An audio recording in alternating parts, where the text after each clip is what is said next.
can we as a global tribe get our act together fast enough to be able to change our behavior, our collective behavior fast enough? There is a great potential, because it's not that if everybody has to change at the same time. What we talk about is a critical mass. You don't know how many people have to change for it to spread. But the fact is that when people begin to think differently, begin to act differently, that has an effect on others, it spreads. Scientists at RPI have found that when just 10% of the population are deeply committed to an idea, their idea will always be adopted by the majority of the society. Now, what's interesting is their mathematical model shows that it's like a spontaneous leap. That is, below 10%, there is no visible progress. However, above 10%, the idea spreads like wildfire. I don't think it's going to occur first on the whole among the leadership, neither political nor business leadership. I think there are always exceptions, and there are very enlightened political leaders, the enlightened business people. But on the whole, these people have too much stake on the present system, and they are afraid of change, because their own base of power and wealth lies in maintaining the current system. So the change has to come from elsewhere. I don't think it can come from the very poorest people. The very poorest people, maybe 2 billion people in the world, try to survive somehow. They have to get the food and the housing and the job and the healthcare and the education that is a minimum requirement. We can't expect it from that, maybe 200-300 million people who are really the wealthy and the leading classes. It has to come from those who are in between, who have a choice, who are becoming increasingly concerned, and who know that something needs to be done, and the hope is that they will wake up.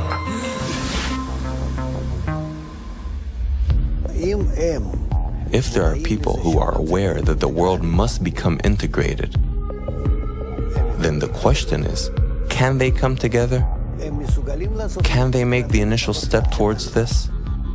I think the problem with global crises is that from each individual's point of view, it becomes difficult to know what do I do about it. When I say my ego and transform my ego, it's an illusion. How can I transform my ego when I'm dependent on so many other egos?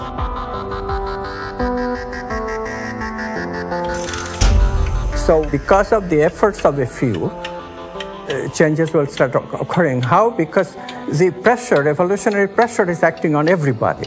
It's just that they don't have the right context. All they need is a trigger. The trigger will be provided by this upper echelon of people who are working together to develop positive emotions.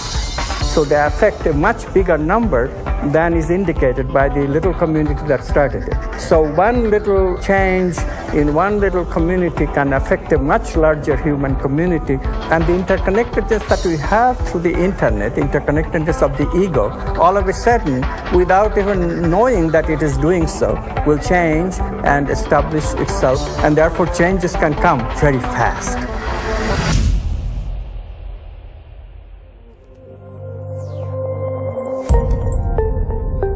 The basic idea is that there's this vast fabric of humanity stretching endlessly into the distance. I'm connected to you and you to others on out endlessly. Your actions can influence the actions and feelings of others around you, which in turn then can spread to still others and then to still others. If you tell someone they don't influence anybody, they're not going to do anything. But if you tell them they influence 1,000 people, they'll change their lives. And that's why I think it's so critical for us to understand, first and foremost, how and why we are connected. Thinking people, they can see opportunities in this. So we have to do this collectively. We have to do this collectively through dialogues, first between two people, through relationships between two people, and then generalizing it to a whole family, to the entire community, to bigger communities, to the country, to the entire world. Change the society to recognize that we cannot do this by ourselves. We cannot do this alone.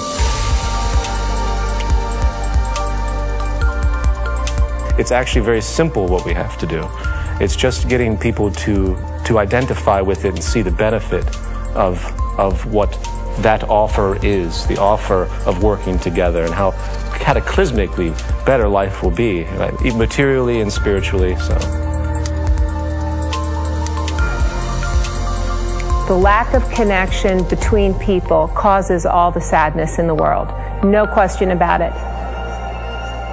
We are at Crossroads, and it's not going to be decided by fate. It's not a destiny. We are at a point where the future of humanity is going to be decided by how people think about it today and how they behave. Awareness, awakening, these are the key terms. We have a chance to change. One thing we have to recognize is that to change is no longer a question whether or not. Change is coming. The only question is whether it's coming unexpectedly and abruptly on us so that we can't do much about it, we become victim of it, or whether we can anticipate it, create those major changes that will bring about a better future. And that is the unprecedented task of the generation now living.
For the boys and the girls, cause the way we were living don't work no more. Divided into artificial classes, rich and poor. Individual success at the cost of others. It put us here, where it's brothers killing brothers. Yeah, and then we left with lots of crying mothers. It's turned people into haters instead of lovers. It seemed egoism brought us happiness. Now everybody depressed and laughing less. Yeah. But homie, now we past this, and it's time to spread the love to the masses. And our task is to fix our glasses, then we'll feel obliged to love everything alive. Now is the time, we got a choice, either we live or we die.